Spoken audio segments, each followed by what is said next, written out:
what's up, everyone? Thanks again for tuning in tonight. Welcome to Tales from the Pits. This is a podcast where we're going to talk about different stories within the casino industry. Tonight, we're going to feature Michelle, and here are your hosts, Jay, John, Mike, and Danielle.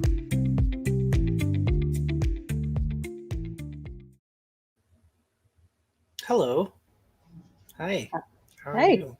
Hey. Hey guys, how's it going? I guess I didn't really assign the intro to anybody today. All right, I'll take it today. Hey everybody, welcome to our casino podcast, Tales from the Casino Pit. My name is Jay, and I think I have an overlay now. Ooh, yeah, check that out. Let's see. Yeah, Cool. so you can find me right there on Casino Dealer Jay, and currently we're streaming over 3 platforms. We're streaming over Facebook. So hello everyone on Facebook, the Casino Industry Canada group. So hello there. And of course, the Casino Dealer J YouTube channel. So thank you very much for subscribing. We totally appreciate your support. All right, my co-hosts today are... Michelle. Hi, everyone. I'm sure someday. At Michelle Workman. Yes, that's correct. My stuff is way more boring than Jay's, though. So probably just go to his. No, I saw your Instagram. It's actually really cool. I like your pictures. So my social media is very like Twitter and Instagram's very just like for fun, and then I actually spend most of my time on LinkedIn, though, if I'm being honest. Yeah. But that's separate. That's like, work stuff, professional stuff. Yeah, of course. Yeah, we can actually stream on there too. One day we'll do that. So Yeah. All right, and of course we can't forget. Wow, what's going on with my computer? Oh my God, the one and only. Hey, how's it going, everybody? So the one and only, and he's like, what was his name again? Let me bring up the overlay. Just so I can Exactly. John. Just pop it up. Yeah. To be honest, though, I kind of like Michelle was saying about social media. I mean, like I use Facebook because I know family, everybody, on friends, stuff like that.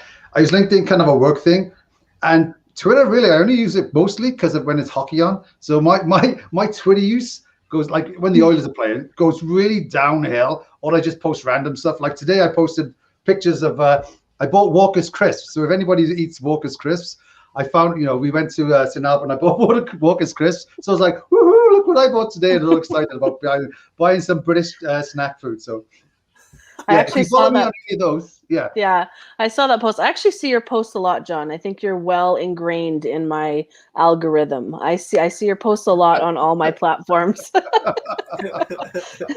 I try. To be honest, though, I try not to post anything like silly on LinkedIn because it's supposed to be like a professional network, and I'm pretty sure they don't want to see like, hey, look, John just bought crisps from.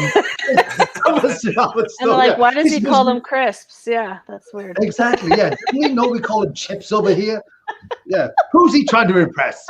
Like, I've been on Twitter since 2007. You could probably scroll to the beginning of my feed. Like, that's in a reasonable amount of time. That's how frequently I post on Twitter. Not often. Yeah.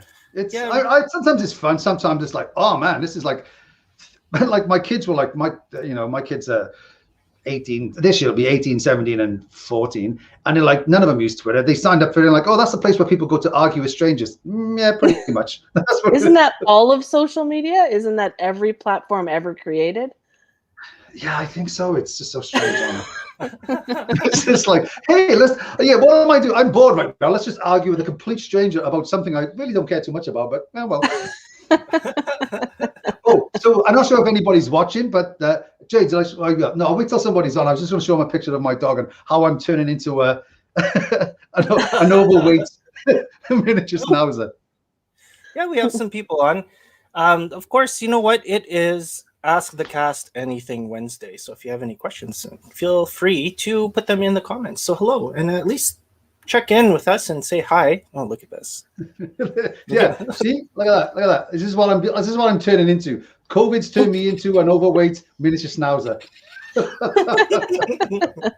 Hang on, buddy. You go lie down. I like the grumpy face. It's like I can Exactly. picture that on stick. Just Oh, exactly. Yeah, yeah. That's the no tip face. Yeah, he gets no tips. You get that look.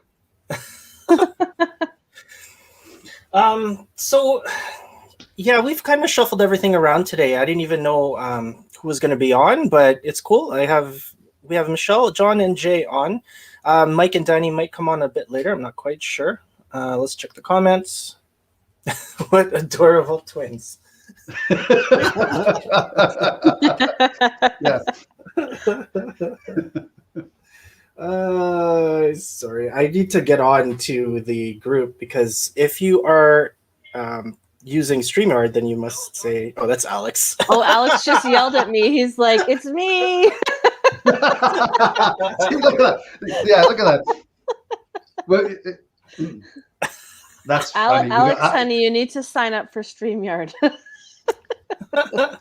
Sign in and you can heckle me. That's right. Yeah, right. With your face.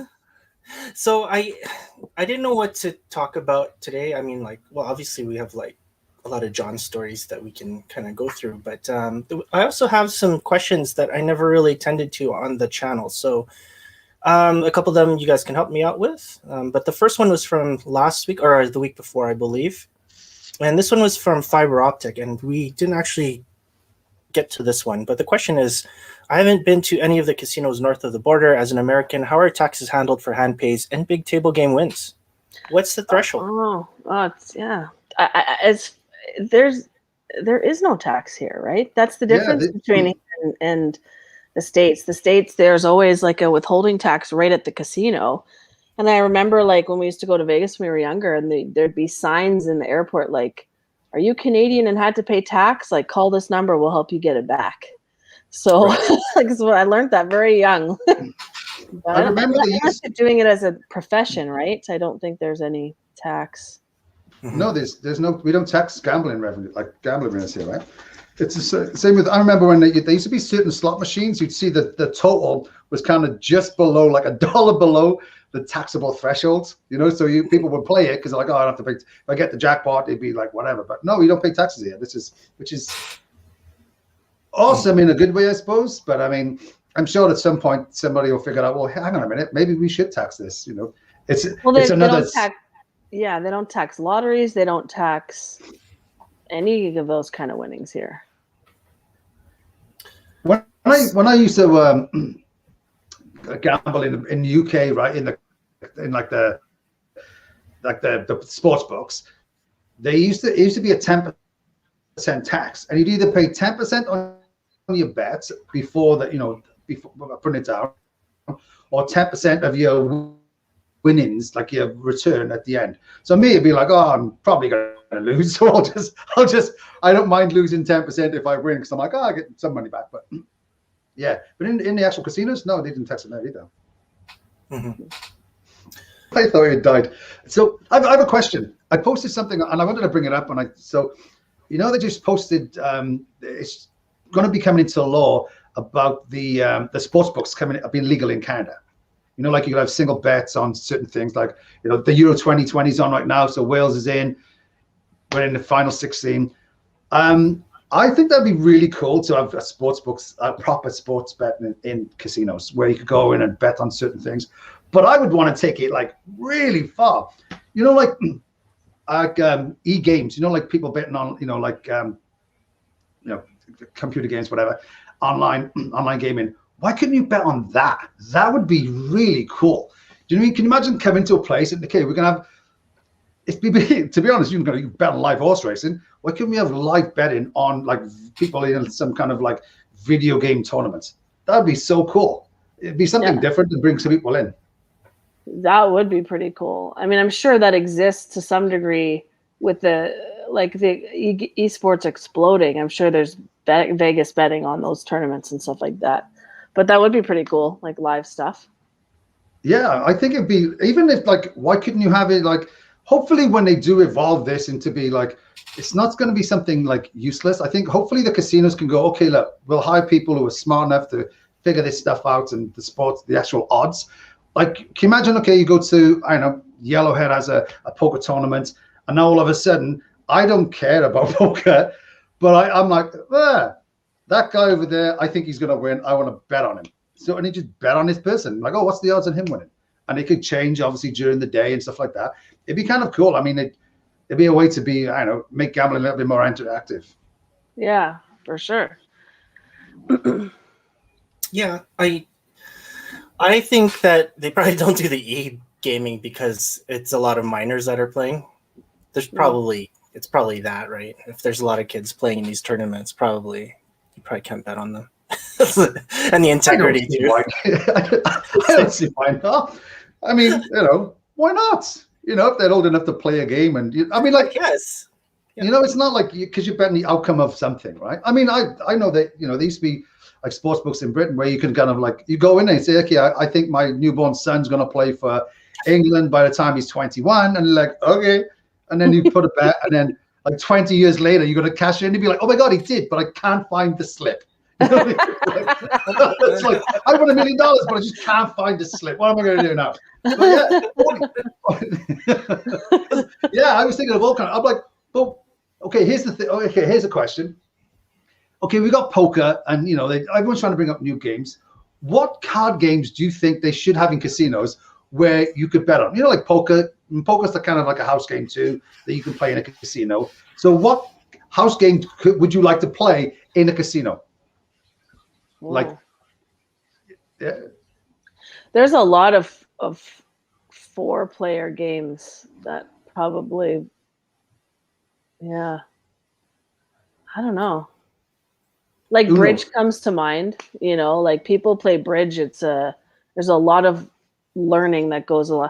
I tried to learn how to play bridge, like with my grandparents, something to do with them. And I didn't get very far. like I know I could learn it, but it's a lot, right? And then you have to play, right, to keep it up. So Yeah, that's a good thought. I don't know what else. Oh, to be honest, I'd like to see kind of like competitive Connect 4. I think that would be fun. Competition Connect 4, because I think I'm good at Connect 4. I'm not, but so I'd be like, yeah, I'll play that. Let's play Connect 4. Yeah, what's my odds? I'll bet on me. I'm a dark horse. Don't worry about me. But I mean, that's what I'm thinking. Like, I think casinos need to be more fun and engaging. And when I lived in London, England, years and years and years ago, they used to have clubs. They might still do it here, I'm not sure, but they used to have clubs where the music, it would be like different theme nights during the week. And to be honest, sometimes in the day, like it could be like a rave club from like 4 a.m. till noon, and it was a certain club before that, so people get out, whatever, they clean it, and it'd be a different type of music and whatever. Like, I think casinos need to be more creative with the space they have, right? Like, okay, if you have this room that's designated a poker room, well, what happens when it's dead for like 6-7 hours a day, right? Like, Yeah. Get somebody else into it. I mean, like, yeah, I don't know. Mm-hmm. Oh, there's lots. Yeah, there's lots of games that come to mind. Like, I would love to play Monopoly at a casino and use like craps dice. You know what I mean? Let's use craps dice. How fun would that be? People dice setting on Monopoly. I know. Go ahead, John. Sorry, Michelle. Go ahead. No, you go. No, I get too excited and I talk too much. So you go. I think we both do that, though. I think my son's family, my son's father, his half the family. Anytime they play Monopoly, it ends up in the board being flipped upside down and money in pieces everywhere. Oh, that would be awesome, though. The only thing, because I'm thinking, because this might be my new proposal to the AGLC. It's okay, because it's the same like Scrabble. You can never have Scrabble in it because you'd be like, that's not a real word. Oh, that's a swear word. You can't have that. So that would be too much. We played it one time with the family. We bought them like, oh, this could be fun. And literally it was like 10 minutes in, my kids were like, I don't want to play this anymore. It's like homework. So we're like, oh, we'll put that away. We'll never ever talk about this again. So, but I know, I think it'd be kind of fun. Casino Jenga. Do you know what I mean? That'd be funny. Because when it ultimately, like when you look at it, I'm like, how much is it like a poker table make in, I mean, like you guys would know this, I wouldn't. How much would it make in an hour, say, for instance, is the expected, the table's going to make? Jay would know better than me. I've never been in management. What's a maximum per day is what, like 2,000 or 3,000, like that. So I think you know, if you're doing $5 rake and let's say like 30 hands, maybe like $150 an hour. I say that 100 to 200 an hour. We'll say that depending on the Okay, dealer so players. like I would like, man, I would love it. Like, can you imagine if you walk up to a box and say, okay, a houseman, whatever, and say, okay, I'll pay you $200 an hour. So me and my friends can play whatever game we want to on his table, and we, you know, it'd be like awesome. But like, we're gonna have, you know, and maybe someone else wants to play. You know what I mean? It'd be like, but the casino would still be making their money, their rake, whatever. But we just rent out a table and not play poker. Mm-hmm. Yeah. Okay, well, since we're still on this topic, I think I would like to see speed, because that's an element of skill, and to see like two players actually play like speed or spit, whatever you want to call it, but one of those games where you have to use your brain. I'd like to see like the best speed player in the world, right? Just making money off of it. Casinos just laughing watching these two guys play and race. You know, something like I didn't that. even know that game. Oh, you don't? Oh, okay. No. You might know it. You might know it. I think it's. Probably I a know what different a. name. I think I know what a snap. It's when you flip over two Oh, cards. You snap. flip over a yeah, card. yeah. Yeah. Or spoons. You ever play spoons? My kids played it. They actually taught me where you kind of like, I can't remember the rules right now, but that's kind of like a speed game too. Oh. Have you ever played Pass the Pigs? Not I under don't know. that name.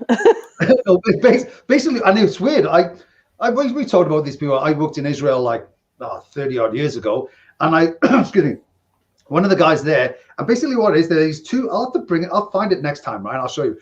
There's these two plastic pigs, and they're I don't know, this big, whatever, perfectly shaped pigs, and they've got them kind of like twisted. Each one of them are identical, right? And what you do is you roll these pigs, and how they land, you accumulate points, right? I did play that as a kid. Yeah, Keep right. going. And then you have to keep, you can keep rolling, but it's the first one to 100 points and you win. Man, we used to play it with like tons of people, and I'd be like, we drink too much, whatever. I'd be like, pig out! And if you like, it's like basically there's it sounded like 7-Up, and even if you read it, it's like, Modern Crafts was based on pigs, and it's like, no, it wasn't. But anyway, but that would be a fun game. But I mean, like, imagine being in a casino and you're there rolling these pigs, and you're like, Pigs. pig out! Yeah. Yeah. I remember that. They can like land on their feet or their back or their kind of butts, or like it was like I think a lot of points if it was like their front feet and their head or something, because that didn't happen very often.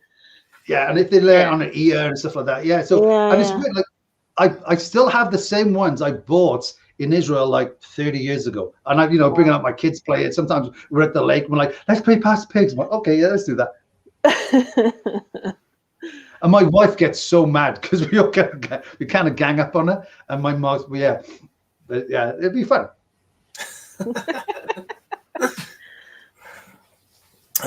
Hey, good question. When I was in the Philippines, this was a long time. I was just like a little kid. I think I was in grade 7, but I ended up going, and they had the little fair, and they had these games, and then you could actually play for money. You're playing for pesos. They had a dartboard here, and at the back it was all like red, white, and blue squares. So you can actually bet like red or white, and then blue. Like so, red and white pay 1-1, and then I think blue was like 3-1 or something dumb like that. I can't remember, but then they would give you the dart, and you would throw it. So the problem was the dart was all like bent and flimsy, right? So you couldn't really control it. So like you're throwing it, it's like it would just like go down, and sometimes it didn't stick, so nobody won, right? So it's kind of like kind of shady, right? But yeah, maybe like a dart game. I don't know. I think about skill games. I don't know. Crib. I like crib. How come nobody plays crib? Just Crib's like get fun, a crib table. Big Two. Big Two. Yeah, there'd be tournaments. Right? Yeah. I remember I was on a break with Sam when I first started in the Palace, and I'd never played Big Two before, and she explained the rules to me, but only partially. And remember, it used to be like, oh, the loser has to deal. Well, every game I'll be like, she'll be like, "Oh, you lost, John." I was like, "What? You never explained." "Oh yeah, I forgot about that rule." I was like, "All right." So I'd spend pretty much every break for the entire day. I'm like, "Me shuffling again?" I'm like, "Oh yeah, you lost." I was like, "What the?" Yeah. So I like, yeah, Big Two was kind of fun. I remember we used to like backgammon as well. That used to be something, but we gamble on that too. I'm surprised casinos don't have that actually. Mm-hmm. Yeah. Well, how do you regulate the dice? I think that would just be the one problem. I mean, dice are hard enough to get legalized here in this country. So you get the ones, like the ones where you pop it like, pop, pop. Yeah, like sorry. Exactly, yeah. So you'd have to check them out at the beginning of the day from security. "I'd like the size dice, please." "Okay," and you come over. Oh, 12. Did you know they actually did have Big Two online, and you could play for money. So then you'd have to pay like the winner the cards that you had left. Yeah. So that was the same time they had a boom in poker. So that was when I was on doing the ship dealing poker on the cruise ship for Card Player, they call it Chinese poker, and they play not Big Two but setting the hands, right? And they play for money. These usually 4 players. And they just usually pay the dealer like because there's a lot of pushing in that game, right? There's a lot of pushing. So I think they just paid a table like an hourly rate or something for the table, and then they just played, right? They'd still tip the dealer periodically, but usually in that, like when you're dealing that game, you're really just dealing the cards, and then the players are just doing everything. Like you're just dealing out the cards. They settle up. They like say you win this one. Like it's not really like you could say if you thought something was wrong, but really they're just doing it themselves. Yeah. Yeah. No, that was cool. 13 card poker. Yeah, I don't think a lot of people actually play that anymore, but I kind of grew up with that. In our family, we played a lot of that. So, and then Big Two took over. Yeah. Mm-hmm. All right. Okay, go ahead, John. Yeah, like I mean, a lot of that's like casino games. I mean, like they used to play on break, So we used to play a lot of crib when I first started. Like backgammon. Backgammon was really popular. And to be honest, I remember we used to play on dead games on one ship I worked on. We used to play Yahtzee with the dice. And I remember before I had my first break, I lost my entire salary for that day. I was like, what? I'm obviously a terrible Yahtzee player. And I was like, I'm just going to go this. And I lost. And I was like, oh my God, I've lost my entire day's pay and possible tips without even I haven't even gone a break yet. It was just like, I was a terrible player. Oh my God. Okay, a couple more questions here. Might as well hit them since I'm not too busy tonight. No, let's do this one first. Carmine, sorry guys, I've been trying to get back to these comments and I've been pretty terrible because I've taken some time off from actually making content, but now I'm making content again. But Carmine says, thanks Jay, and this is in response to one of our Pai Gow Tiles ridiculous videos. But yeah, I'm sorry, Carmine, I don't know if that's, yeah. Carmine says, thanks Jay, love your Pai Gow videos. I'm just learning this game and it takes me at least 2 minutes to decipher and add up my numbers. It amazes me how you can read it in 1 second. Any tips you can share in how I can read my tiles faster? Well, first off, thank you so much for the compliment. I really appreciate that. I mean, it's the players that make the video fun. With regards to the reading the tiles, I think a lot of it just stems from repetition.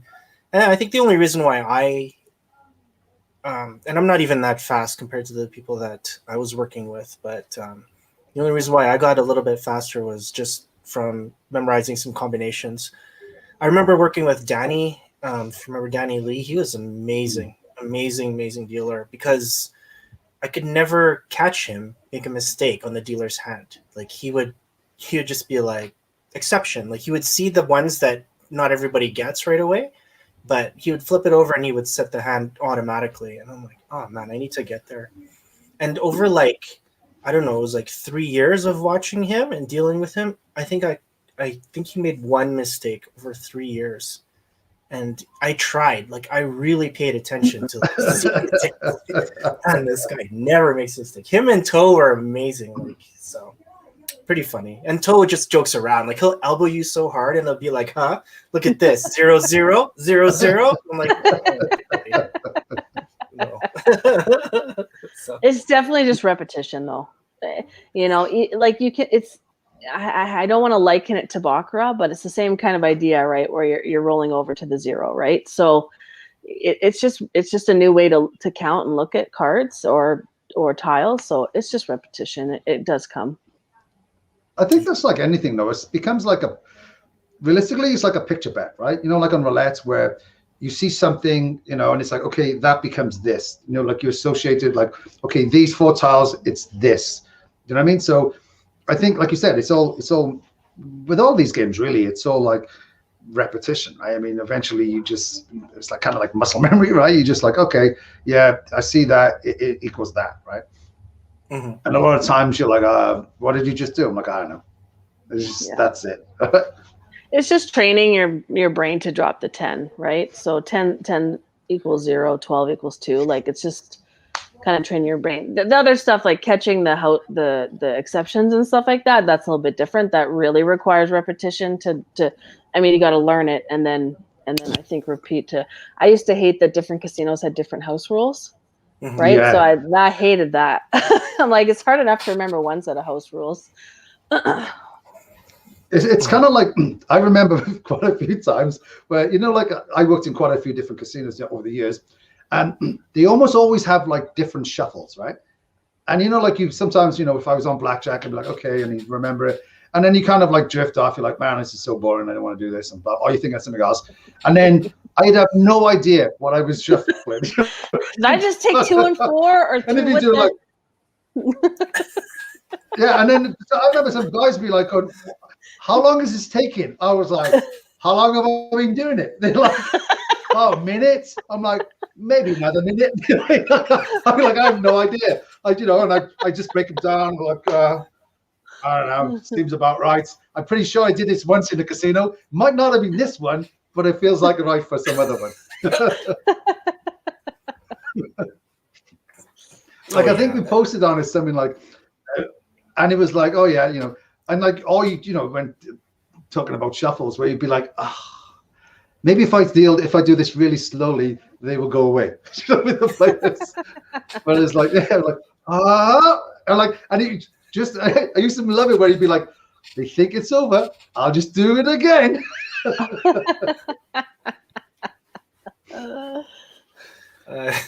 It just reminds me, John, there's one poker dealer at the Palace years and years ago, but I remember like he dealt so slow. And the players are just like, I think he's doing that on purpose. I swear to God, thank God I'm not a smoker, because I'm sure I would have like gotten cancer by now the way this guy deals. And I'm like, oh geez, buddy. Like, I don't know. I think Yellowhead had the slowest in the city. I'm not going to say who it was, but yeah, there was one memorable one there. He probably worked at both. Yeah, it's the same guy. I don't think he did, but I could be wrong. Okay, on that note, and I'm going to say this because at Yellowhead, I had my cards marked. The player grabbed my cards and folded them. And my card, like I had a chip on my cards. I'm like, what are you doing? It's like the first time I've seen someone reach over, grab my cards and muck them.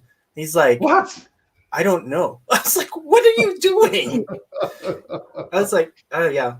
So and he said, I don't know. He said, I don't know. And I'm like, House? I was like, I don't know what to say. Like, so then House was just like, I don't know what he's thinking. I was just like, yeah, I have no idea what he was doing there, because he's just going through the motions. But like, I had my cards like capped and everything. And just to see him reach over and grab them and muck them, I was like, oh my God. So what was the call? Like, what did they do? Well, I had a good hand, so I asked to get them retrieved, and then they're like, "Yeah, you're gonna have to."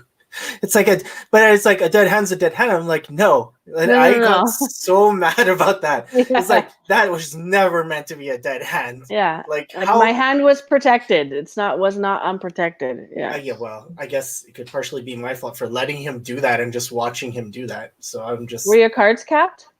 yeah, I had a chip on my cards. Yeah, and then no. And then like no one is like expected to expect the dealer to reach over and take your protected hand.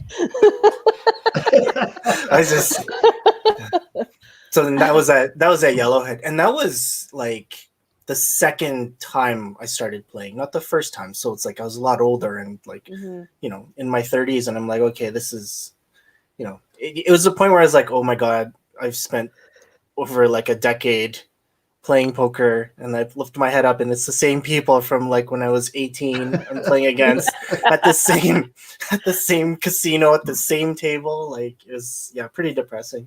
But then you see stuff, and it was something like that was just crazy. Oh, one more thing, because we're talking about somebody doing something weird like that. I remember like games badging at Baccarat, and this was like on a Friday night. This guy was taking money out of the ATM.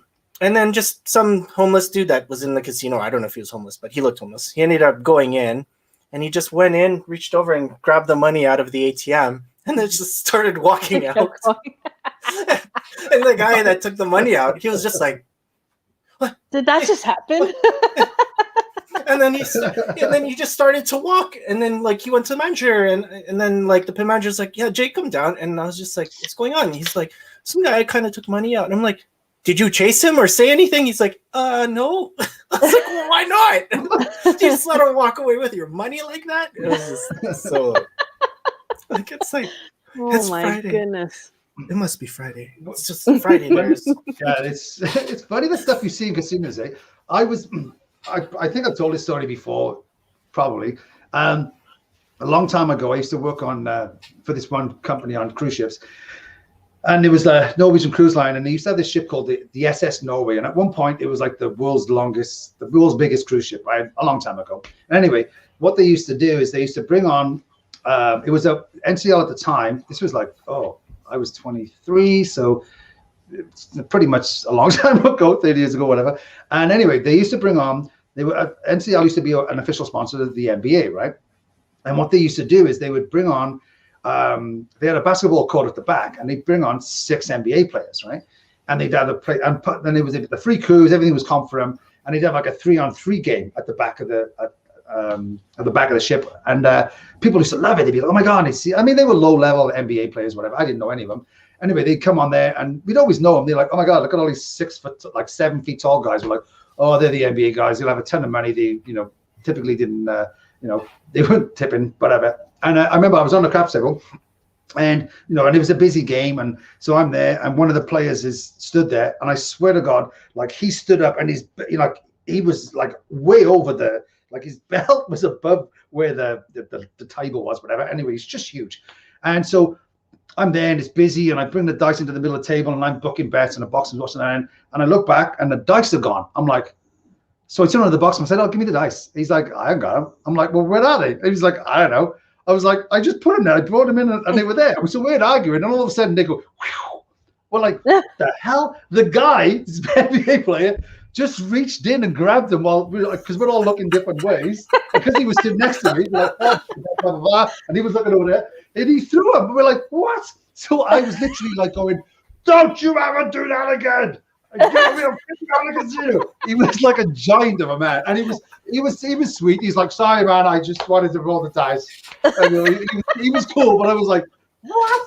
This is crazy." So then we were like, "Okay." I would bring him in and I would hold him. I'm like, "Yeah, you ain't doing that again, buddy."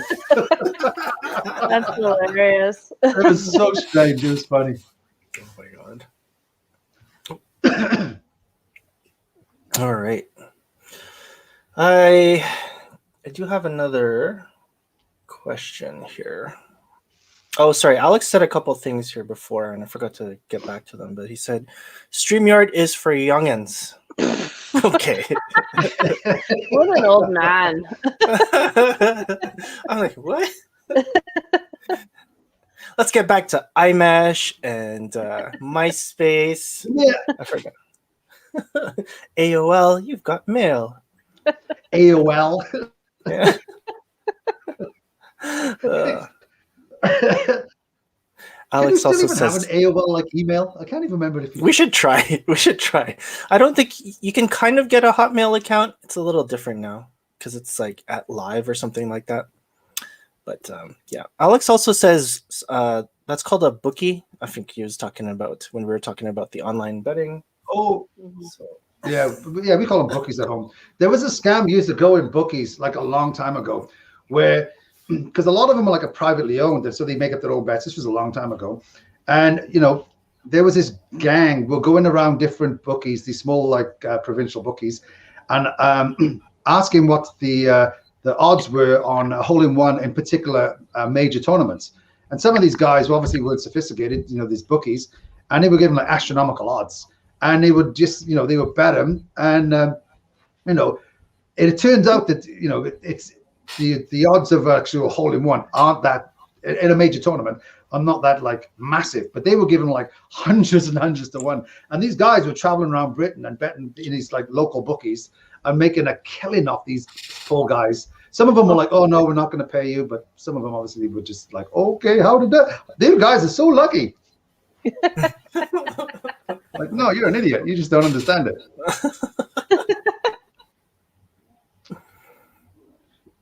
And new message from Nicole. We're all Nicholas. Hi guys. Hi Nicole. Hey, Nicole. Hey, Nicole, how's it going? Hope you're doing well. Hopefully you're getting geared up to go back to work because it is almost the first of the month over there in BC.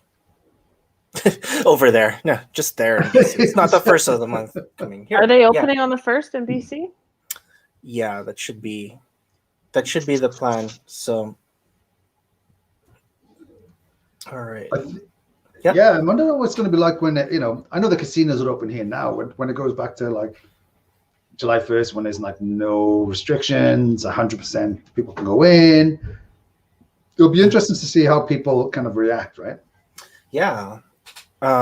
Especially there because that's the first time that they didn't do like initial reopening like we did. So in BC, Yeah, they've been closed the whole time. Yeah.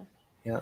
So Nicole also says they had training today. Actually, that's cool. Hopefully, it was exciting, as exciting as our back to work, where you had to watch constant videos of hand hygiene and stuff. So. It's like, how many times can they show you a video of somebody washing their hands? I know. It's like, okay, yeah, I get it. What about the chips? They're nasty as hell. Yeah. I wash my hands, I sanitize, and I touch these things, and they're like, ugh. We used to at Yellowhead. We used to. I don't know how often they did it, but I did it one time when I was there. Wash the poker chips.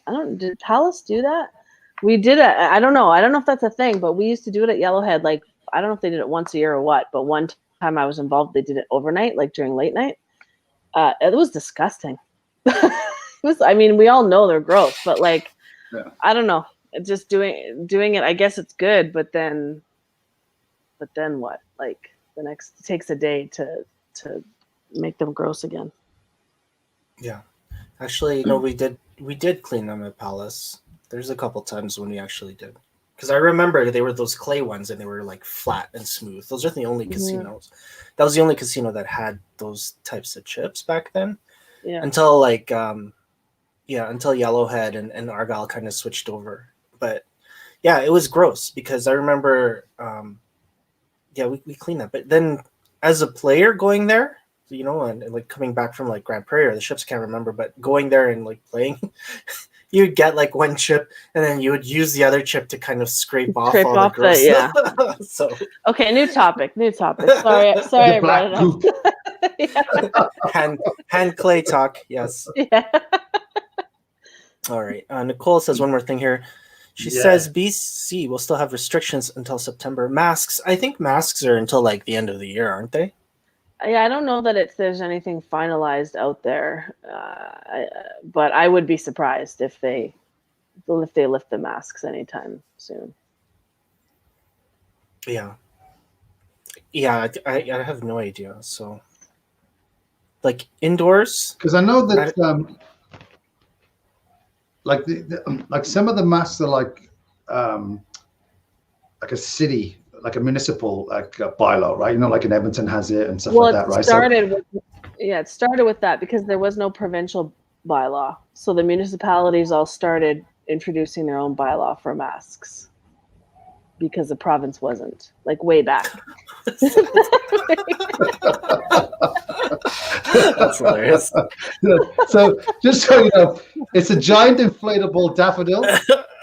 And just in case you didn't know, I'm from Wales, right? So just in case you're one of the emblems of Wales is a leek and a daffodil, right? So I bought this the last time I was home, which was about 6 years ago now, so whatever.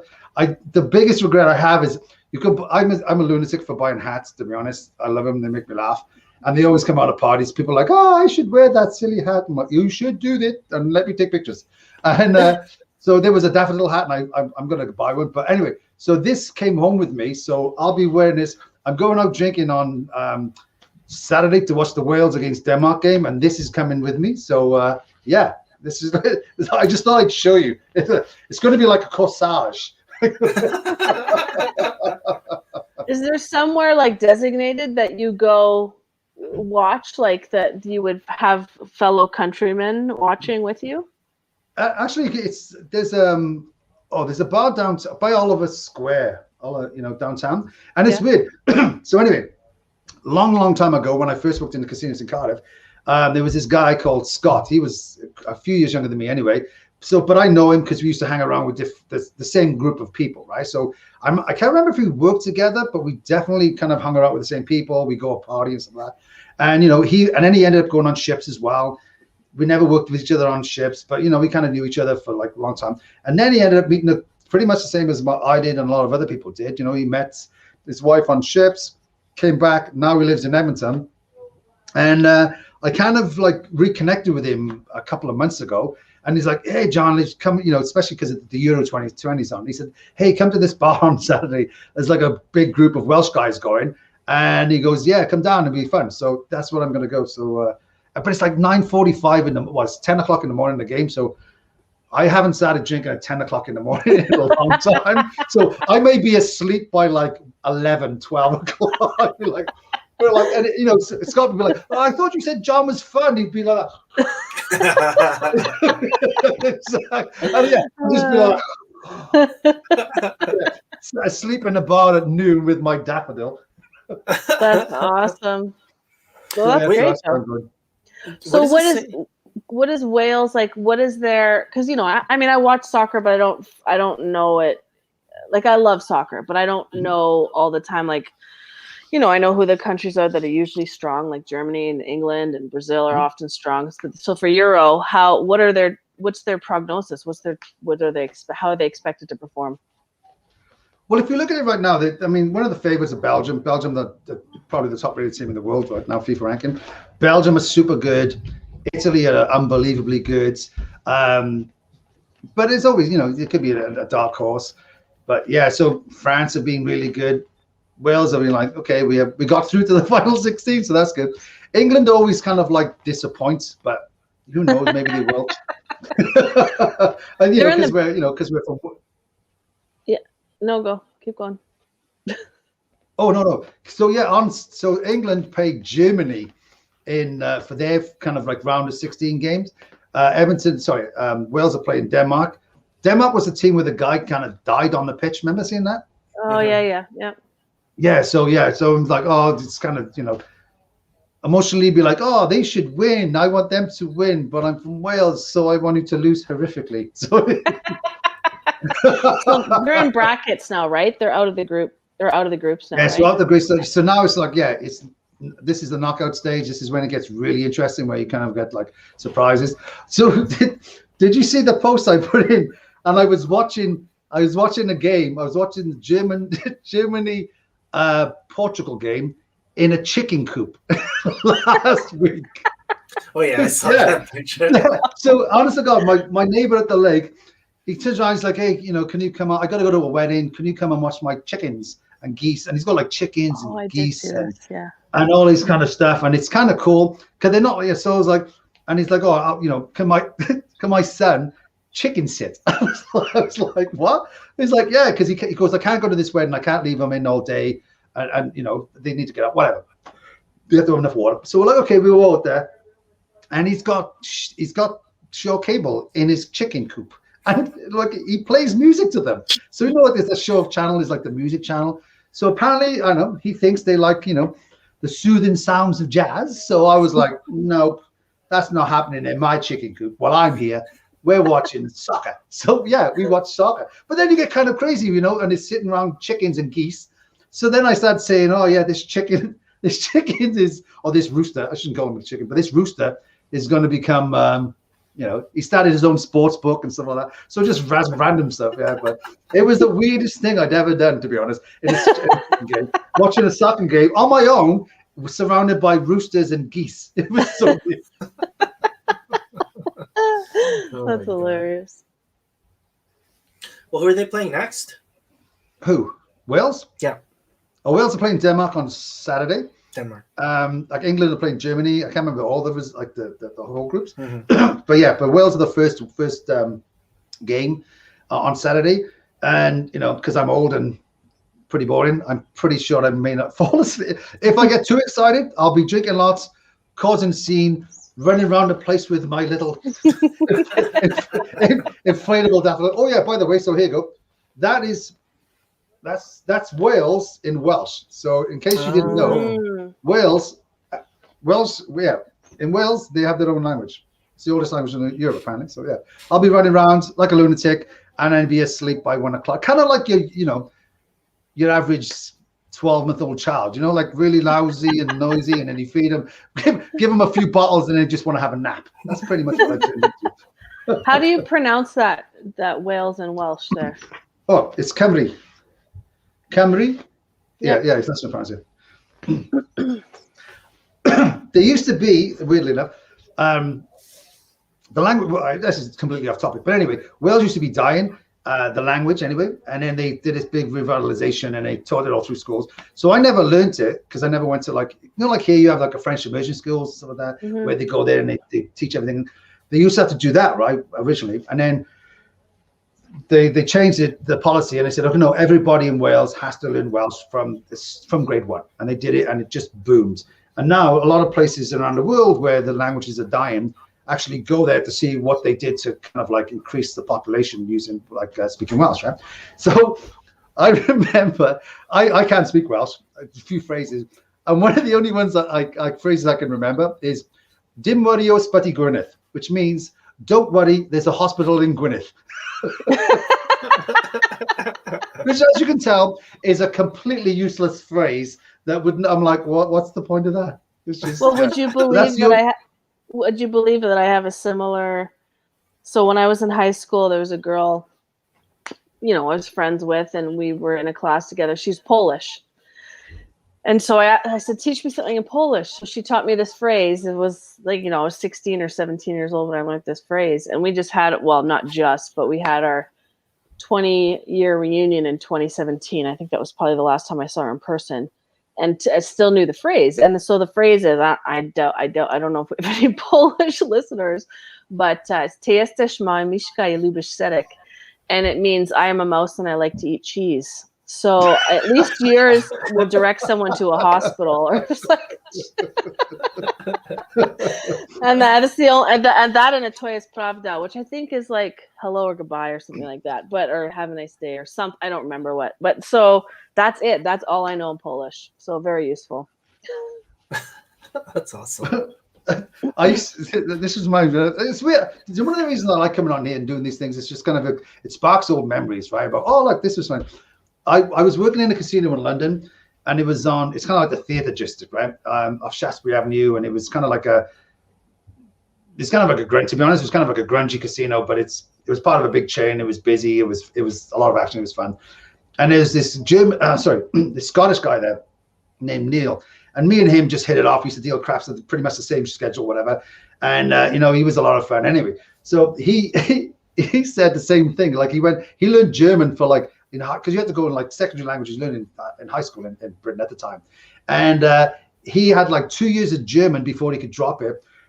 And the only thing he learned was the teacher, he would sit right next to the door, right? Because he hated it. And the teacher would say to him, he'd say, Neil, close the door. And he would reply back, I will close the door. And that's the only German he ever learned.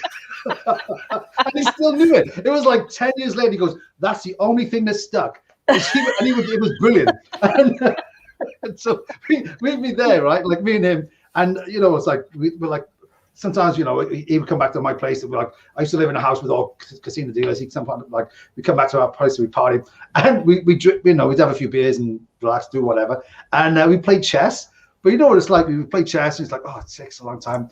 And then he'd be like, whose move is it? Is it yours? He'd be like, I thought it was yours. So if he's sitting around, he'd be there sometimes, sitting around for like 40 minutes, being thinking the other one is taking a long time to make a move. Really, we're like, was it my move? I can't remember. I thought it was your move. So yeah, we'd have like, I don't think we ever finished a chess game. It was just me and like, going, we've been playing this for 3 hours. We like, I don't want to do this anymore. I need to go to bed.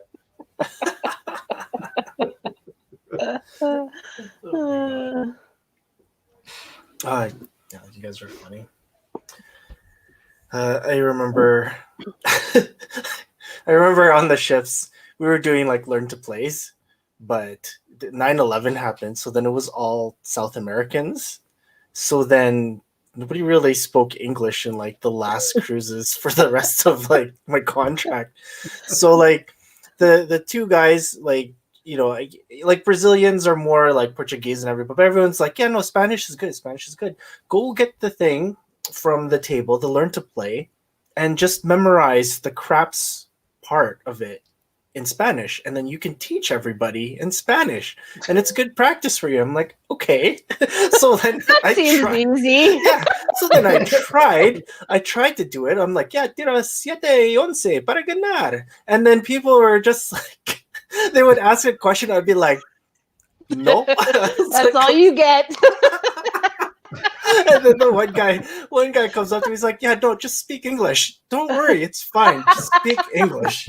I'm like, okay. Oh, man, that's so funny. Yeah, just memorize this. What could go wrong? Oh, man. Shout out to Javier. Yes. You're the best, man. But I told me to do that. I just started laughing. Oh, man. But it was so funny. Because, and you're by yourself too. On like, well, we were like on these learn to plays, right? So, but it's just funny, so funny, embarrassing. But my friend, this was a long time ago. There used to be like a lot of illegal casinos in Amsterdam, right? And they were like rough. And I used to have this friend, and he was so funny. His name was Joe. And anyway, he was a manager in there. And he used to tell me stories about these illegal casinos in Amsterdam. And he said you could always tell the type of fight that was happening in these casinos, right? He said if it was a knife fight, people would run over and he would want to watch, right? If it was a gunfight, people would run away, right? So it was just kind of crazy. And he worked in this one place. And so they had this illegal casino, and above it was kind of like, you know, Amsterdam. So there's like, you know, ladies with negotiable favors, you know, affections. And it was owned by this Turkish guy. And Joe got really friendly with this Turkish guy, and he was making a killing as a, you know, not killing, but he was making a ton of money as a casino manager, right? So he turns around to this guy, the owner, and he said, "Oh, can you teach me how to speak Dutch?" So he's like, "Sure, okay, I'll teach you how to speak Dutch." So he learned Dutch off this guy, and the first time he, like, you know, he goes up to this Dutch girl and he's trying to impress her, and he asks her to whatever, and she turns around to him in English, and she's saying, "Why do you speak Dutch in a Turkish accent?" And he's a completely white guy from like Northern England. Completely confused by his Dutch. Oh, that's so funny. This is the same guy too, right? He man, Joe was amazing. I loved him. I had so much fun with him. And he, to be honest, he was about 10 or 15. I was like, when I worked with him, like 23, and he was like almost 40, but he had so many cool stories. Like he told me this time, he said when people used to get, like, you know, these fights would happen in this casino, people sometimes would get stabbed or shot or whatever. And he said, oh yeah, the local police would get really mad if they found the bodies in the casino. So what we used to do is we just take them outside, and they would just, you know, there's lots of bridges in Amsterdam, we just leave them on a bridge. And then the police would find him, and they'd be like, oh, this is just some violence in Amsterdam, and put it down for whatever. And he said one time, one of the dealers got shot, And he said, so he went over to the guy and he's like, this young kid, and he's like, oh, yeah, he's going to be shot. Maybe you should go outside for some fresh air. And the dealer looked up to him. He's like, you think I'm going to die, don't you? You think I'm going to die? And he was like, no. I just want to take you outside for some fresh air. He's like, I don't want to go outside. Go take me outside. That's insanity. Yeah. John, you have led a very full life. But that's what I think, to be honest. I mean, like, one of the things I loved about being in casinos is, like, you get to travel and you get to meet some really interesting people, right? And it's from all different backgrounds and all different, areas of the world, and they've done different things. I mean, it's just, that was the thing that I liked the most. It was just, you get to work and meet with some really cool and fun people, right? Yeah. So, I mean, and I just remember some of the cool stories that people, like, some of them were just like, man, that's really? It was like, oh yeah, it was just some crazy stuff. Wow. Yeah, I hate bringing it up because I regret it. Go ahead. No, I just said that kind of like killed the conversation. Oh no. No, I mean, where do you go from there? I like those are good stories though. It's just like, yeah, I mean, it's, you can't, what do you expect, right? Like, you go on a ship where it has, oh, go ahead. I was cleaning my glasses and I thought, I better show my glasses because it just looks weird if you see me doing something. So I'm showing my glasses, just so you know. I'm cleaning my glasses. I'm cleaning my hands. Like, okay, nothing suspicious going on here. Just cleaning my glasses. Keep my hands up. I don't want you thinking anything. Oh man. I forgot what I was going to say. But anyways, there's still one comment that I forgot to get back to, and let's just bring that one up. So this is from Mikey Slice. Hello, Mikey. Thank you for commenting. I totally appreciate that. He has a channel as well, which is actually pretty cool. He says this was in response to one of the press videos for craps, and what he said was, when paying out 42, I take 2 red, 2 white, then move both hands over and pick up 1 red and 1 green. So that's a nice press. And paying 140, I pick 3 red, stack of green. So, like, yeah, we do that too, which is cool. And slide 1 green under the red and size in for 140. I'm sure there's a bunch of other slick ways to pay out certain payouts. Can you make a video of all of your slick payouts? Love the channel. Just watched my first video today, new craps dealer, so these help a lot. Yeah, well, I gave everything already, pretty much, on those 3 videos. That's it. That's all I've got. John, any advice for a new dice dealer? I think, to be honest, that dexterity, you can, try and get to his hand as well as you can. Memorize the players, learn the players, to be honest. Like, when he was saying about, okay, what's this, like, kind of like slick payouts or whatever, like, it all works wonderfully well until the player's like, oh, back up my hardways, my center bets, and press by this. And you're like, okay, I'll bring it back. Do you know what I mean? So you're like, oh man, that looks so smooth. And I've been practicing that for weeks. And then you're like, oh. So I think it's all, like, to be quicker, you just need to, it's all about anticipation, right? And, there's 3 of us here. We all 3 of us play 3 different ways, say. And, if somebody's dealing it, I'd want them to be, and that's what I really liked about craps, to be honest, is it's a, like, kind of like, the dealer should adapt to you individually, right? I mean, it really is like, I play this way, and so it's really is, the dealer needs to adapt to how I play. I think anyway, that's how we used to do it. They used to adapt to how we play and adapt to that player and become full service to that particular person, right?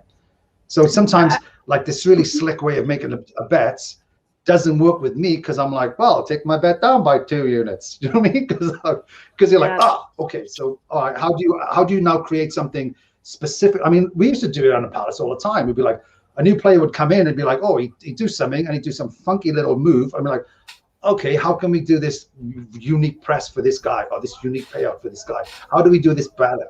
I think that's it, really. It's how can you, like, it's like improvise, adapt, overcome, right? I mean, I know that's a corny saying, but it kind of is, right? You just, how do I do this better for this person so I can do it faster? Because everybody plays slightly different, I think. I think that's really, really good advice. Like, not that this is the only thing, but my recollection of learning and kind of what we talked about a lot was like pressing and hands and how to pay out and stuff like that. And honestly, I don't think the players give a crap about how we get the chips to them, right? They don't care about that at all. The dealers are the only ones who care about doing that in a cool, fast, efficient, cool way.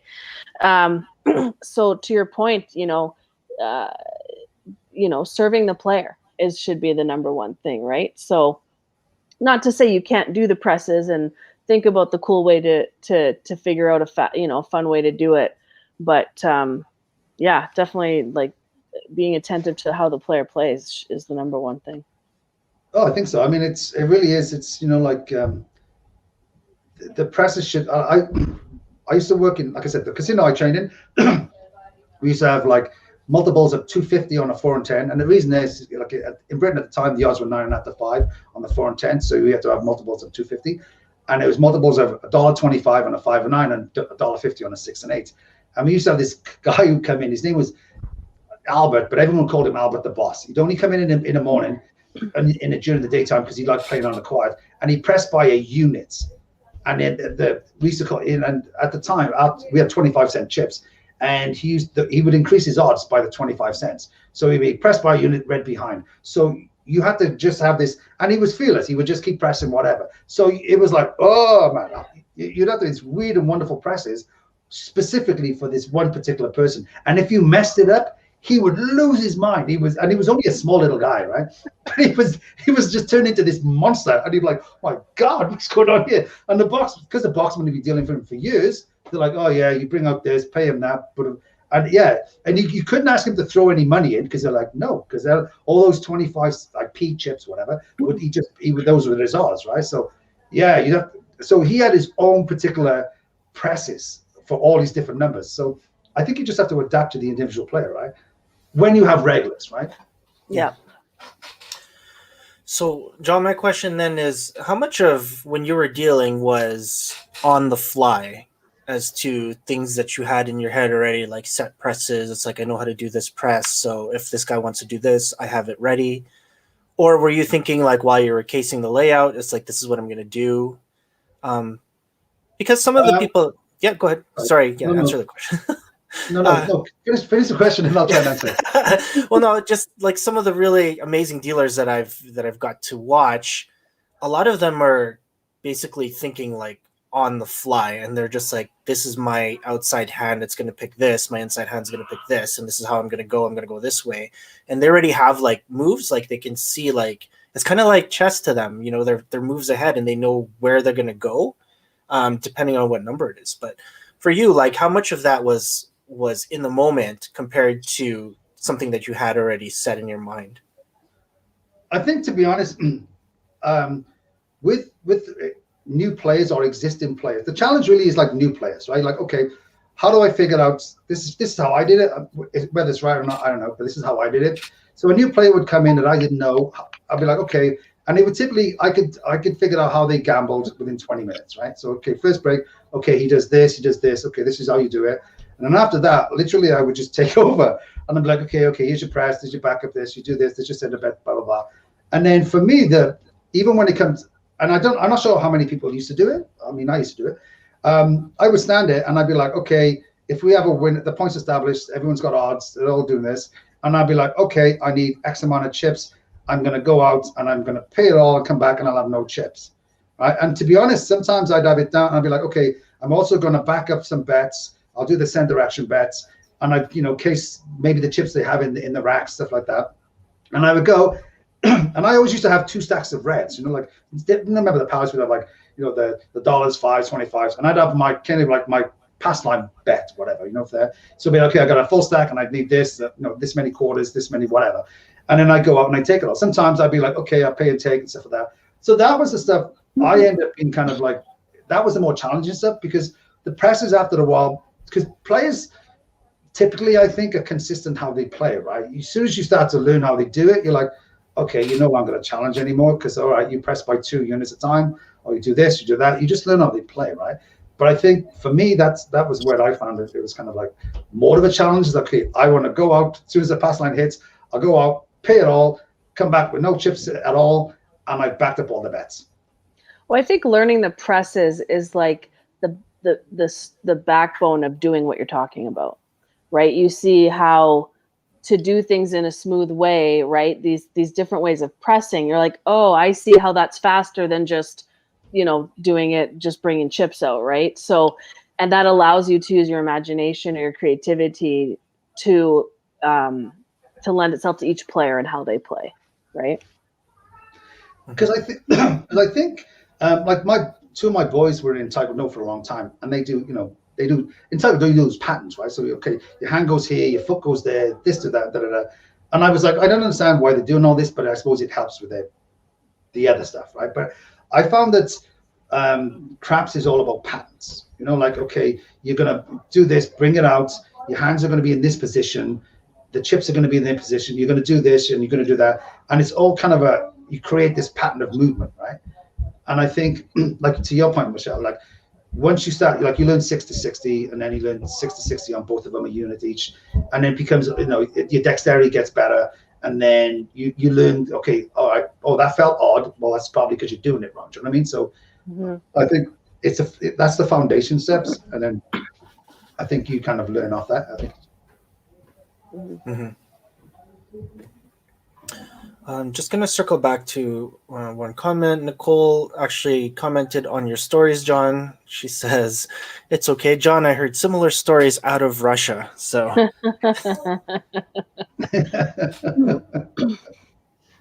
I've never been to Russia. I really wanted to go. It's one on my wish list, for sure. Yeah, St. Petersburg is, I went there a few times. I've already told you the story that we won't do it today, but I mean, I talked about the story we had in Cyprus. The passport one, yeah. It's just funny, right? It's just, that's a crazy one. So for that port, was it, I don't know, was like, when I talk about ports, I see like some really safe ports, and then there's some ports where it's just like, no, I don't want to go off the ship. But how was it there? Was there, like, when you got off the ship, where did you go, and how far away was everything? Well, it was weird. I mean, at the time, this was like a long time ago, right? So at the time, we'd like dock in this, it just looked like a military place, right? This port, right? If I remember. And then you get off, and then it was kind of like this shady military guy. You get into his car, and then he would take you to like the gate of the port, and you'd have to pay him. And then outside, there was like taxis. So there's like army guys at the front, like stopping people, I don't know, whatever. And then you get out and you get into a legit taxi, and then they would take you to wherever you're going, right?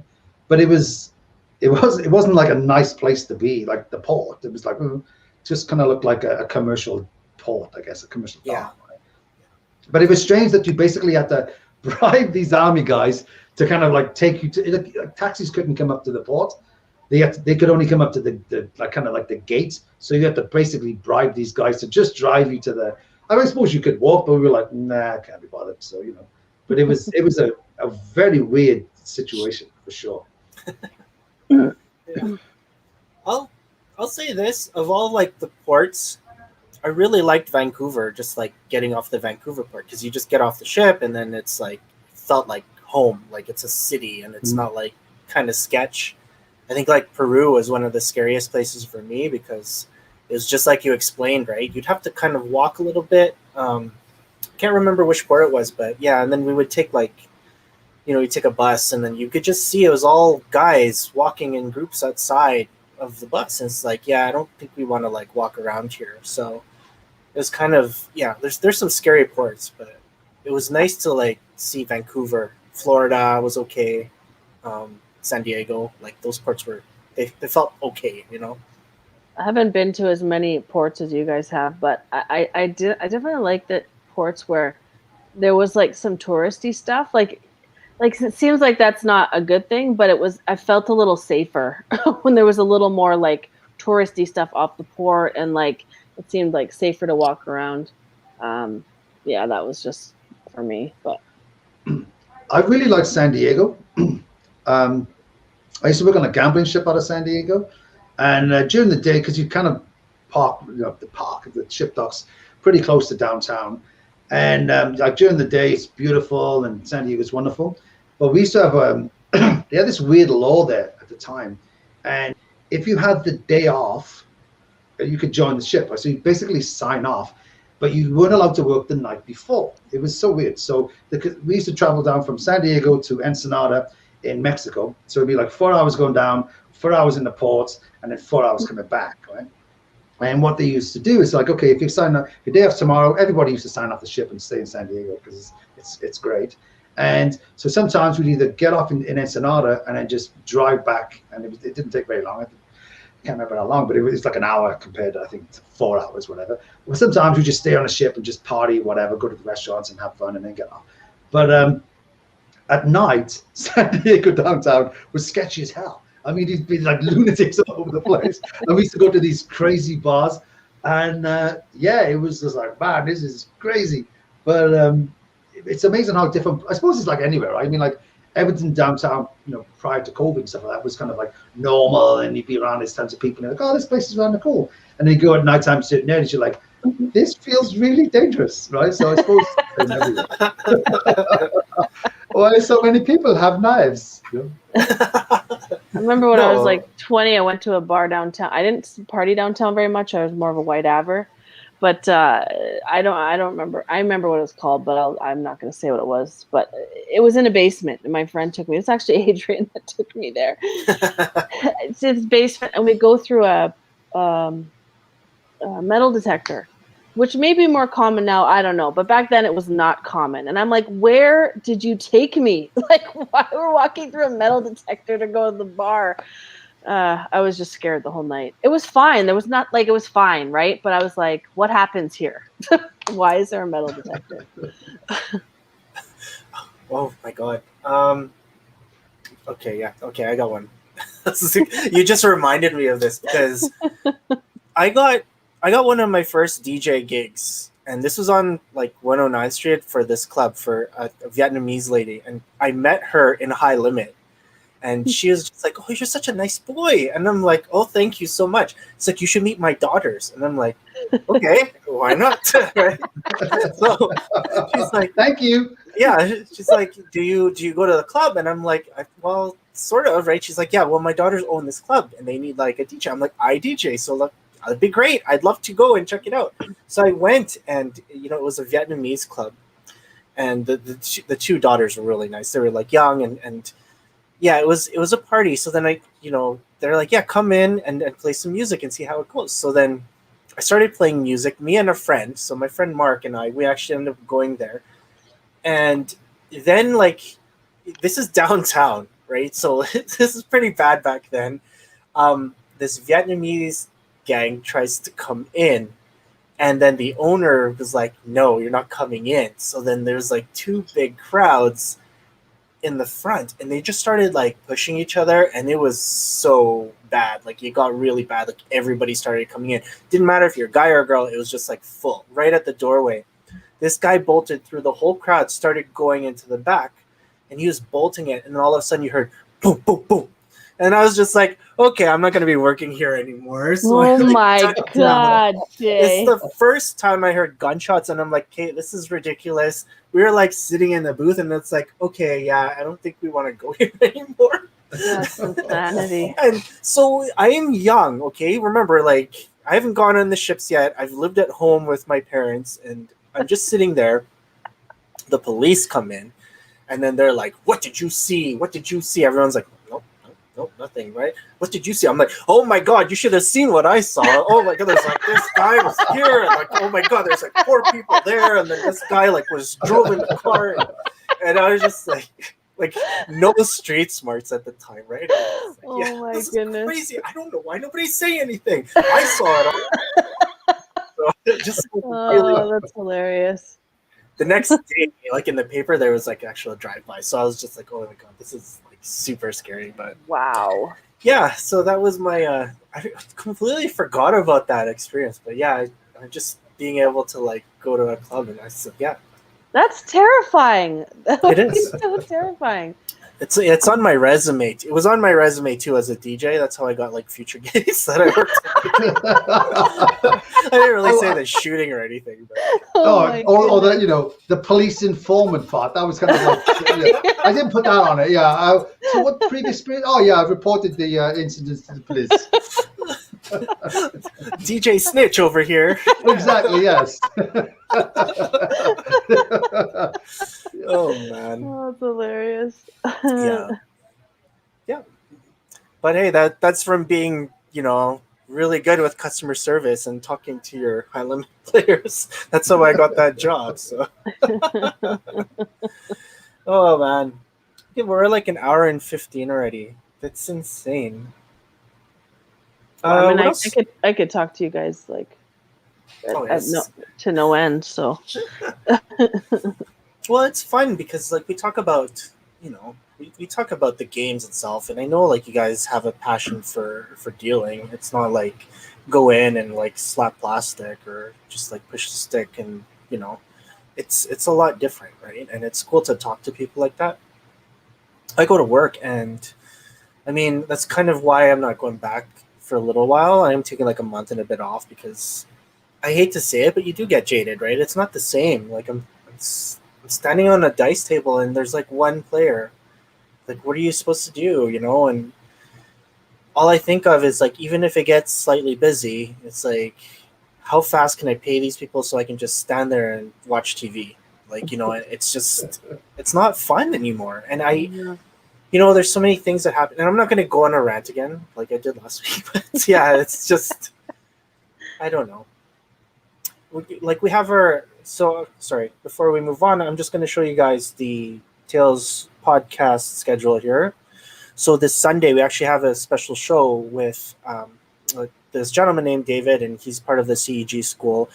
They call him the Dice Master. So, I mean, he loves craps, and that's going to be fun. Next week, it's Adrian. So, Michelle, one of your close friends there. And then we've rescheduled Christine for the 7th. So, and then 14th and 21st, I don't know, it's TBD. It's summer. I have no idea what you guys have planned. We can talk about that offline. But, yeah, I mean, it's going to be cool to kind of talk about craps. It's going to be cool to talk about this hybrid game coming in. And we've seen it on the post, and we've posted it ourselves. And how much is this really going to affect the actual, like, the art, the original game, like dealers wanting to deal craps. So, yeah, is it going to bring in new players, or is this something that's just going to completely destroy craps? I mean, I don't know. I think personally, I think the challenge is, like it's from I love, we've all dealt craps. I mean, like, I love dealing it. I love playing it. When it's busy, it's awesome to deal and to play. But the problem is, it takes you a long time to get to a point where you can deal it, where you're not going to be like, oh my God, I'm terrified of this game. I'll go on a stick and you're like, oh my God, I can't stop sweating. Just like, so, it was like, and why do they keep making fun of me? So I think, and a lot of people, I think, don't want to go through that anymore, right? Just don't want to go through that. I'm like, why should I go through that for like, 25 cents an hour pay rise or whatever it turns out to be? But I think realistically, I think casinos should change this perspective of why should we be good at these games. I mean, like, all the stuff that we talk about, like the three of us here and Mike and stuff like that, is like, oh my God, these are the experience we had because we learned these games and because we dealt them to a certain level. I mean, so many people have told me, like, Michelle, man, you were amazing at the poker, like dealing poker and stuff like that. I was like, I have no idea, but everyone told me, like, you guys were amazing. And this, I think, should be the focus, right? I mean, like, hopefully people whoever watch this, what we do in here is like, they're like, well, maybe if I do these things, I can see the world, I can travel, and I can have some really cool, awesome experiences that when you're older, you can look back and go, man, I still laugh at stories I did 30 years ago, right? And some guys on here still laugh at it, right? So rather than go, well, I didn't want to do it because I didn't want to, it wasn't worth my while to make 25 cents an hour more or whatever it turns out to be, right? I think there's other things you can get out of learning these games, not just the short-term kind of like bump in your pay rise, right? Yeah, I mean, we could probably have a show just on the trends and where things are going. I know we've chatted about it here and there, so it's a hard topic to get into with 10 minutes left. But when you talk about, if there's dealers who are, I've heard that and like, oh, maybe I will try and do this ships thing or, deal around the world or whatever. With the way that things are trending, the customer service component of dealing is going to be a higher percentage of the skill level that's required. Just with the things that are happening with the digital changes, like the ability to think of a payout really quickly, that skill is going to become less and less required as time goes on because it will continue to shift. I mean, it's going to take time, I think, for it to be entirely, but I think it's inevitable that eventually it will be entirely digital. The chips will go away. The humans calculating payouts will go away. So being able to serve the player, and if you don't like that's something to consider because that will be a significant part of the job as time goes on. Yeah. I think you're right, Michelle. But the only thing I think there will always be, I think anyway, an element of the chips. Like I remember when I first worked in casinos, someone told me that said, "Oh, the person who invented gambling was very smart. The person who invented chips in gambling was a genius because people like the tactile. Because what it's like, we always play with chips, right? Whatever game it's on, people play with chips. I don't know what it is. You play with them, you do tricks with them, whatever, and it's very tactile, right? I think you take that out of the gaming experience, I don't think it's as good. Like, imagine playing craps. Okay, all right, yeah, I'm still throwing the dice, but I'm just putting my bets in, and there's no chips. It would just seem weird. Or you're playing poker. I mean, realistically, you could do the same thing with poker too, right? I mean, like, imagine not having the. I think it's part of the experience, right? Having the chips involved. I mean, I agree with you. I love chips, right? If chips were not part of the casino, especially poker, it's half of it for me, at least. Yeah. I really enjoy the chips. I just feel like they're going to find a way, whether it's okay, you still put your chips on there and there's weights in there and the table knows how much you're betting. You know what I mean? Like there's still going to be automated or it's just a matter of time, but it's not an overnight thing. It's going to take time, right? But there might be a way to have both, right? It still have a chip experience, but automated calculations or payouts or whatever. Mm-hmm. I think, to be honest, what will happen is it'll become more and more an expensive experience. You're going to have like the lower limit players, like lower limit games will be like, okay, there's no chips, it's this digital experience, this hybrid gaming. So if you want to move up, which may be a good thing, maybe people will start there and go, well, this seems, it's because sometimes these games are intimidating. Blackjack, playing blackjack as a newcomer is awful. I mean, they'd be like, oh my God, this guy seems to know everything about it, but why does he still lose? Well, because he's an idiot. He just shouts at you. You know what I mean? No, so I think what will happen is at some point it'll be like people will progress up, right, and be okay. Well, it'll now maybe there'll be a difference between before it's like regular pits and then high limit. Maybe there'll be like high limits and an intermediate, a middle ground, and then everything's a hybrid, right? And you just have to. It'll become more expensive to gamble because the experience is more expensive for the casinos, right? Yeah, 100%. That's a good point about the digital arena being a better, a safer way for people to learn, for them to feel safe, right? To not feel like a dork or whatever, however you want to word it. Yeah, it's just. I checked out that Play Alberta site just to see what it looked like, and so any game you go in there, it tells you what the percentage is, like what the house edge is. So on any game you click on, it gives you that information. But you can also play a demo.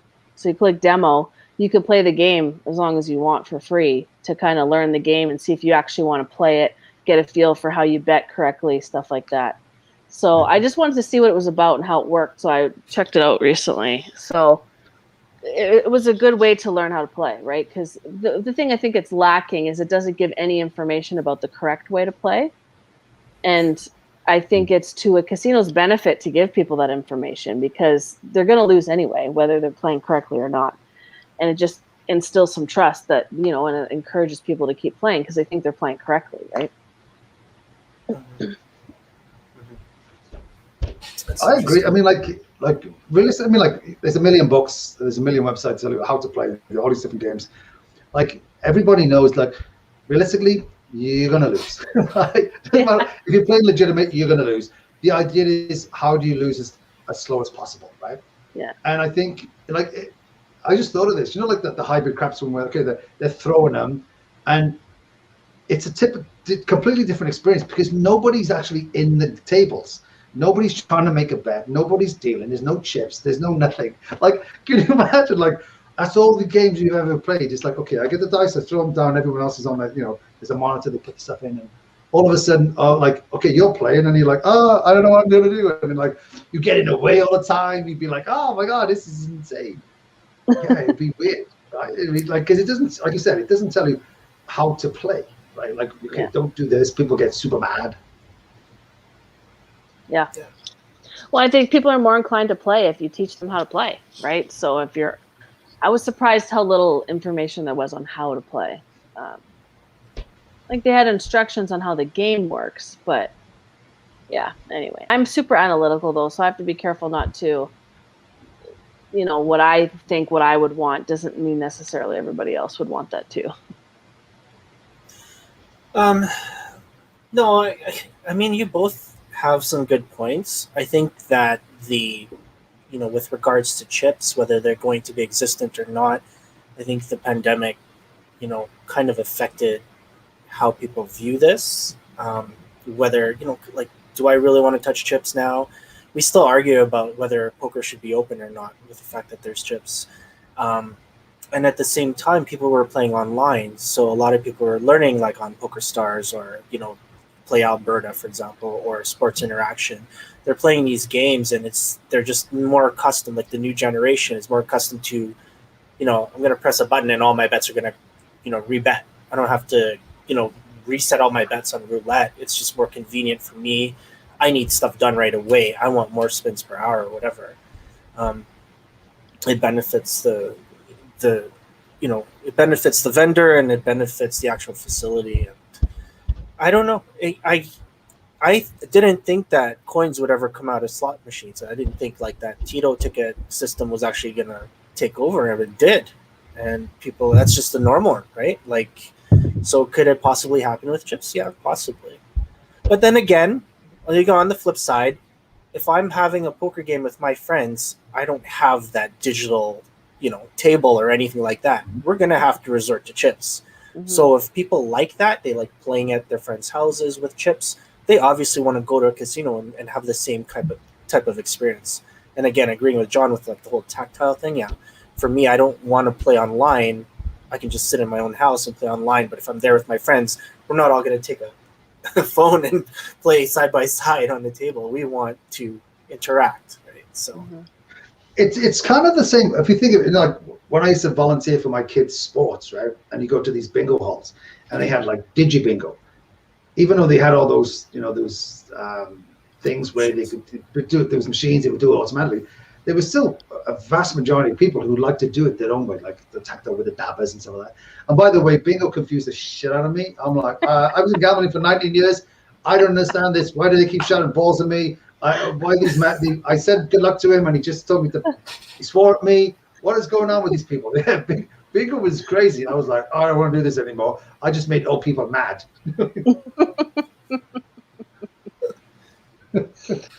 Oh my god. So I know, Michelle, you talked about your app, the app that you were playing on. Have you guys been on My Vegas recently or at all? No? Okay. Maybe I'll do a video on that just because I've been playing that for quite a while. I even took some time off, but I still have quite a bit of like free promos and stuff like that. Is it a gambling website? It's an app where you can play because John just said bingo. It's like actually bingo is one of the games that you can play, and you actually get loyalty points, and you can exchanged them at Starlight and in Grand Villa for like, buffets and other things like that, match plays. Oh, cool. So you play for free and you can build up these coins and redeem them for prizes and stuff. So Cool. I like it. I mean, and it's funny because like a bunch of us were doing that over like the last few, like I think 2015 when I was at Argyle. Like, so we would have like our phones and then I would just do an auto spin and then leave my phone in the office. It would just keep going and going, right? So, I mean, you have the option of actually spending money if you want to, but I chose not to, and I've accumulated quite a few points. I should really do a video on it, like a StreamYard video. I think it would be cool, and it's free, right? So I think if you're like, I don't want to say homeless, but if you're like struggling, all you need is your phone, and there's ways to like, make money and kind of save yourself without spending money. So, yeah.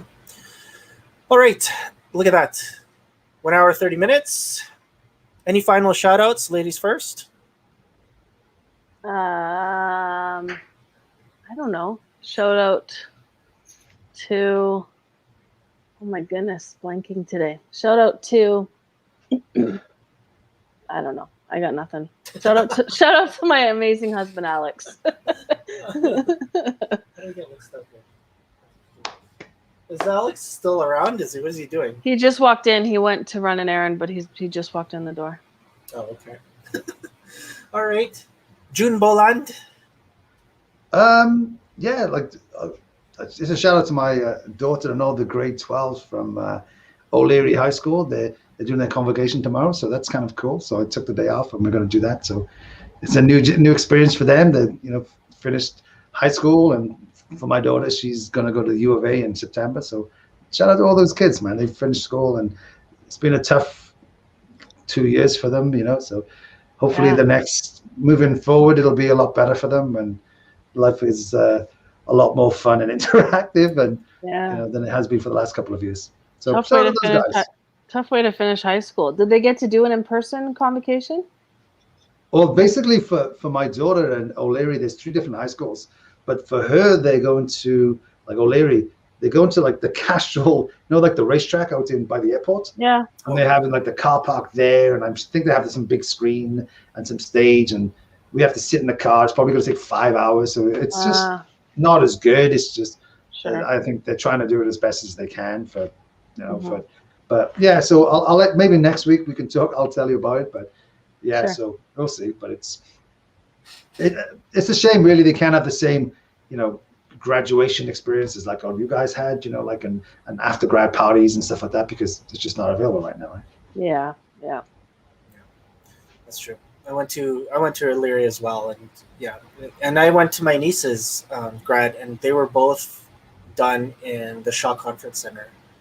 So like to hear it like happening somewhere else, it's so weird. Like typically it's like, no, it should be at Shaw. That's kind of where all the pictures were taken. That's where everybody went, and so that's too bad. But yeah, so it's kind of different, but I mean, they have to make the most of it, I suppose. But it's I'll let you know next week what it was like. Hopefully, it's not a shit show. So we'll see. All right. Shout out to all of you. Thank you guys so much for watching our show and listening to it on Spotify and iTunes. You could listen to it. I'm trying to catch up on episodes right now. I'm trying to do 2 a week, but it's really hard to make us sound really smart. It takes a lot of time.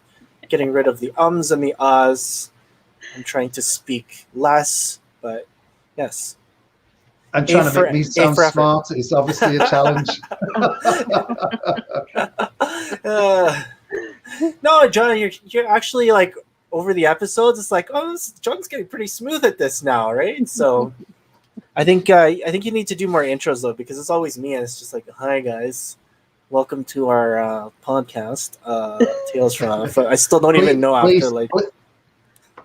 Yeah, please subscribe. I don't know why it is about the intro. It's just like, I might have. I don't know why. I'm never nervous to talk.